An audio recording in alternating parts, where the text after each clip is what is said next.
부처님께서는 이렇게 세상의 모든 것은 연기하고 있다는 사실과 연기한 법계는 상주한다는 사실, 그리고 연기법이라고 하는 법계의 법칙은 불변에 확정된 법칙이며 그것은 조건 아래서 작용하는 조건성의 특징을 가지고 있다는 사실을 깨달은 것입니다. 법계가 상주한다는 것은 연기하는 법의 세계는 연기법이라고 하는 불변에 확정된 법칙에 의해 조건에 의존하는 상태로 항상 나타난다는 의미입니다. 그렇다면 연기는 어떤 것일까요? 쌍유타 니까야에서는 다음과 같이 이야기합니다. 비구들이여, 무명을 의지하여 나타나 있는 행, 실로 그곳에 있는 것은 진여이며 진실성이며 불변이성이며 조건성이다. 비구들이여, 이것을 연기라고 부른다. 이 경에서 이야기하고 있는 무명을 의지하여 나타나 있는 행이란 무명에서 연기한 행, 즉 무명에 의존하여 무명과 함께 나타난 행을 의미합니다. 부처님께서는 이 행에 대하여 진여이며 진실성이며 불변이성이며 조건성이라고 하고 있습니다. 행은 무명에서 연기한 허망한 것입니다. 그런데 왜 부처님께서는 행에 대하여 진여이며 진실성이며 불변이성이라고 하는 것일까요? 허망한 행은 중생들이 무명에서 연기한 행을 존재로, 즉 자신의 마음속에 존재하는 의지로 착각하고 있는 행입니다. 여기에서 부처님께서 말씀하시는 행은 무명을 조건으로, 무명에 의존하여 무명과 함께 나타난, 즉 연기한 행입니다. 그러니까 연기한 법으로서의 행은 우리가 존재로 생각하고 있는 허망한 행의 실상입니다. 이렇게 연기한 법으로서의 행은 허위가 아닙니다.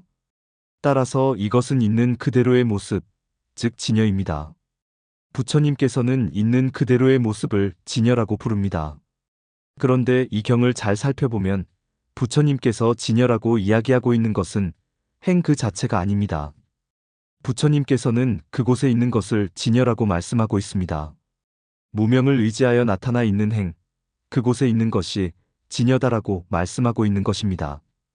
그렇다면 그곳은 어떤 곳일까요? 그곳은 법계입니다. 행은 무명에서 연기한 법입니다. 따라서 행이 있는 곳은 법계입니다. 그렇다면 법계에는 무엇이 있을까요? 법계에는 연기라고 하는 법칙이 있습니다.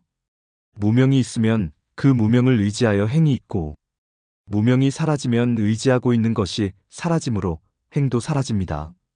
이렇게 조건에 의지하여 연기하는 세계가 법계이고, 법계에는 연기법이라는 진리가 있습니다.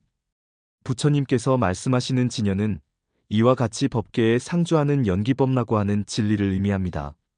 진여는 법계 속에 있는 거짓 없는 진실성과 변화하거나 달라지지 않는 불변이성과 이것이 있는 곳에 저것이 있다고 하는 조건성을 의미하며 그것은 곧 연기법이라는 것이 이 경의 내용입니다.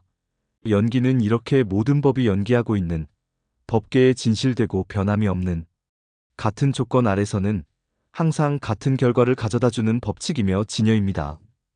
그리고 법은 이러한 연기의 법칙에 의해 조건에 따라 나타나는 현상을 의미합니다. 부처님께서는 왜 연기하는 현상을 법이라고 불렀을까요? 법은 1차적으로 법계의 법칙, 즉 연기법을 의미합니다. 이런 의미의 법을 우리는 진리라고 부릅니다. 다음으로 법은 이러한 연기법이라는 진리에 따라 연기한 현상을 의미합니다. 한편 법은 12입처에서 의와 상대적인 것으로서 우리의 마음에 인식되는 것을 의미합니다. 이러한 의미의 법은 자성을 가지고 사물을 알아보도록 하는 괴범의 의미입니다. 그리고 이 괴범은 마음에 의해서 만들어지기 때문에 의와 상대적인 것으로 이야기되고 있다는 것도 앞 영상에서 살펴보았습니다.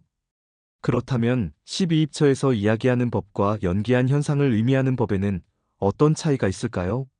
부처님께서는 유의와 무의가 있다고 말씀하십니다. 12입처의 법은 유의입니다. 12입처는 마음이 욕탐에 묶여있는 상태입니다. 욕탐에 묶여있는 마음이 욕탐에 상응하는 괴범을 만들어 그 괴범으로 인식한 것이 12입처의 법입니다. 연기한 현상을 의미하는 법은 연기한 현상 그대로를 의미하기 때문에 무의라고 부릅니다. 이러한 무의는 개별적인 존재가 아닙니다. 주변의 조건에 의해 그 조건과 함께 나타나고 있는, 따라서 실체가 없는 공입니다. 하나의 예를 들어봅시다. 물은 산소와 수소가 결합한 것입니다. 그러나 산소와 수소가 모여 있다고 해서 물이 되지는 않습니다. 공기 중에 존재하는 수많은 산소와 수소가 한 곳에 모여 있다고 해서 물이 되지는 않습니다. 물이 되기 위해서는 산소와 수소가 결합할 수 있는 조건이 갖추어져야 합니다. 산소와 수소가 있고 이들이 결합할 조건이 있어야만 물은 존재하게 됩니다. 물은 이러한 조건이 사라지면 다시 산소와 수소로 분해됩니다. 따라서 우리는 물은 산소와 수소가 결합할 수 있는 조건이 있는 곳에 존재하고 그 조건이 나타나면 생기는 연기한 것이라고 할 수 있습니다. 우리는 이렇게 조건에 의해 나타난 법을 마치 개별적으로 존재하는 실체인 양 인식하게 되는데, 이렇게 개별적인 존재로 인식된 물이 유의이고 주변의 조건과 함께 연기하고 있는 물은 무의입니다. 연기라는 법칙은 연기한 법과 별개의 현상이 아닙니다. 앞에 소개한 경에서 연기한 법, 그곳에 진여인 연기가 있다고 하고 있듯이 연기한 현상인 법과 그 현상이 있게 한 법칙인 연기의 법칙은 분리되어 있지 않습니다. 그러니까 법은 그대로 연기라고 할 수 있는 것입니다. 이런 의미에서 연기라는 법칙에 의해 나타난 현상을 법이라고 합니다. 연기를 보면 법을 보고 법을 보면 연기를 본다는 부처님의 말씀은 이것을 의미합니다.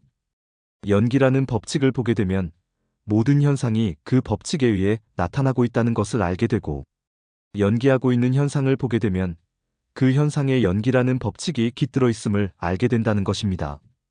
법의 이러한 두 측면, 즉 법칙으로서의 법과 현상으로서의 법을 화엄학에서는 이와 사라고 합니다. 법칙으로서의 연기를 이라하고 연기한 법을 사라고 하는 것입니다. 이러한 이와 사는 본래 분리되지 않습니다. 법을 떠나서는 연기가 없고 연기를 떠나서는 법이 없기 때문입니다. 이것이 법계의 모습이고 모든 부처님과 보살들의 경계입니다. 의상조사는 이러한 부처님의 경계를 법성계에서 다음과 같이 노래합니다. 이와 사가 그윽하여 본래 분별 없는 법계, 시방세계 부처님과 보현보살 경계라네. 이렇게 이사의 분별이 없이 연기하는 법은 법계의 모든 법을 조건으로 하여 이들과 함께 연기하고 있습니다. 따라서 하나의 법 속에 일체의 법이 들어있고 일체의 법 속에 하나의 법이 들어있는, 그야말로 일체의 분별이 용납되지 않는 것이 법계의 실상입니다. 법 속에 연기가 들어있고 연기 속에 법이 들어있으며 법 속에 법계가 들어있고 법계 속에 법이 들어있는 이러한 세계가 우리가 살고 있는 법계의 모습입니다. 우리가 깨달아야 할 법계는 바로 이런 모습입니다. 이한 작가 채널에서 올리는 연기법에 관련한 영상은 우리나라의 대표적인 불교학자이신 이중표 교수님이 저술하신 붓다가 깨달은 연기법이란 책의 내용으로 제작하고 있습니다.